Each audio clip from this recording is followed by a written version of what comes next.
Antes de iniciar o cadastro do primeiro funcionário, é importante que façamos inicialmente o cadastro das tabelas auxiliares. Veremos nesse filme 3 tabelas auxiliares.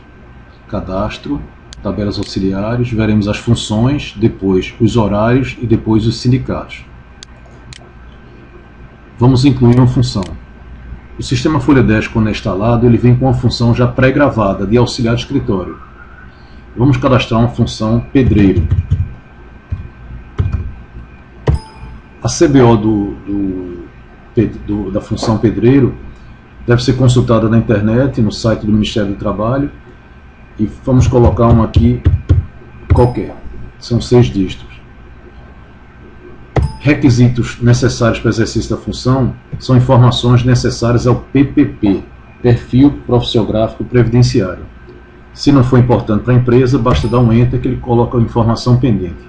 Mesma coisa nas atividades desta função, também informação direta para o PPP. Se não for o caso, basta dar um Enter e a função já está gravada.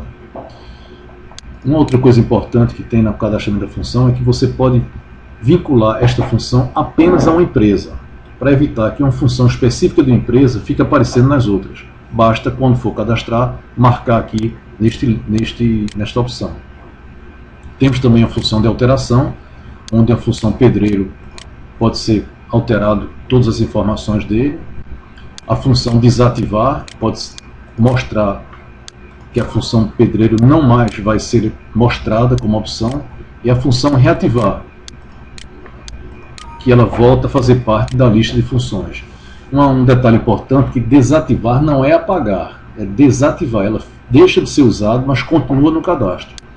E a função listagem, para que tenhamos uma listagem bem simples das funções.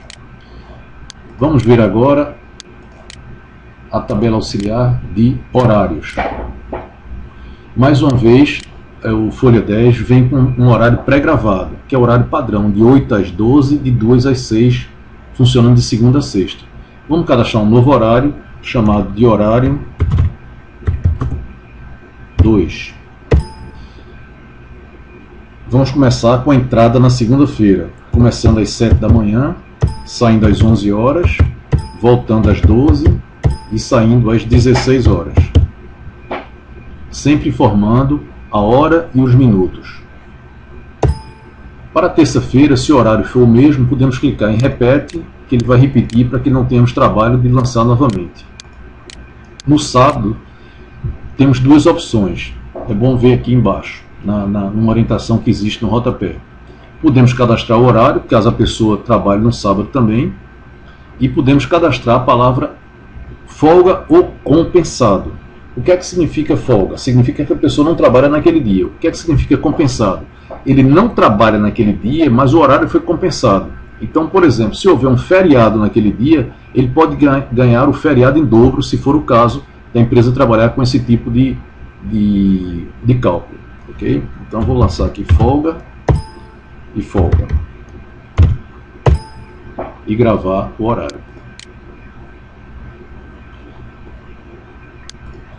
Por último, vamos verificar como é que se cadastra um sindicato. Um detalhe importante, já existe pré-gravado a opção de não sindicalizado. Então, se sua empresa não trabalha com empregado sindicalizado, não precisa cadastrar nenhum sindicato. Todos vão cair como não sindicalizado.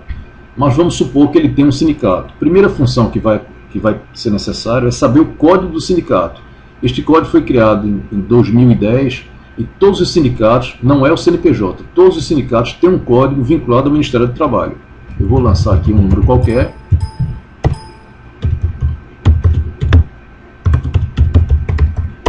O CNPJ do sindicato.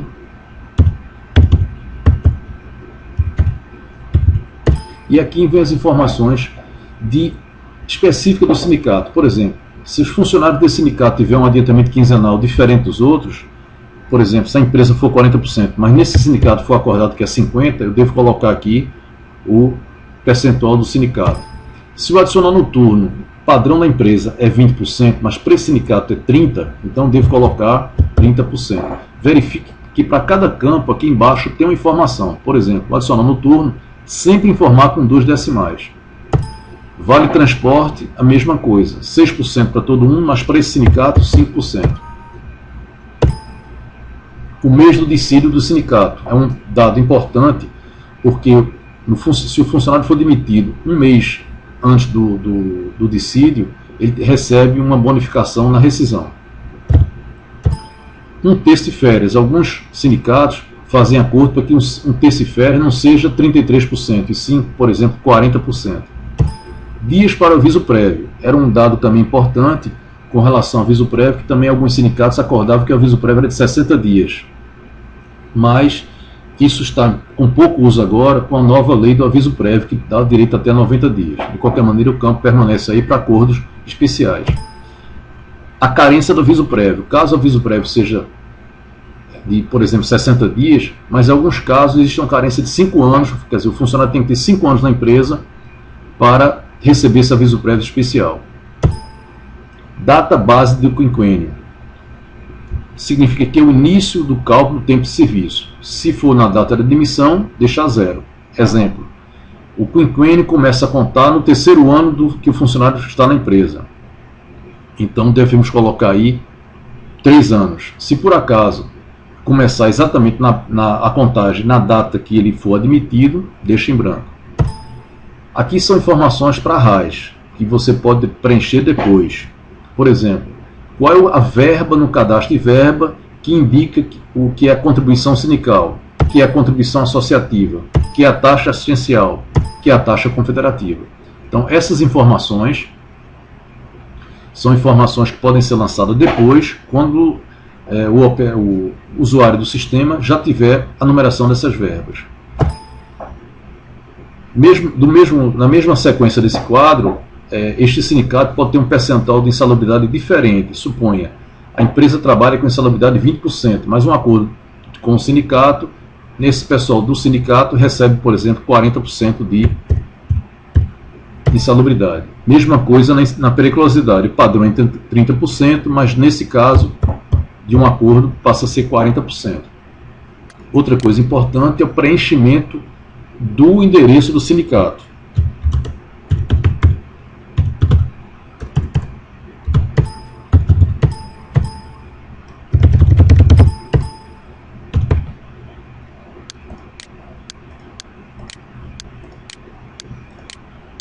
O preenchimento do endereço do sindicato é obrigatório, no caso do cadastramento dele. Agora, com então as informações todas posicionadas, podemos gravar o sindicato. Ele está informando, alertando que o percentual do Vale Transporte é diferente de 6%. Eu confirmo que o percentual é diferente de 1%. Eu confirmo. E aqui eu volto para o menu principal.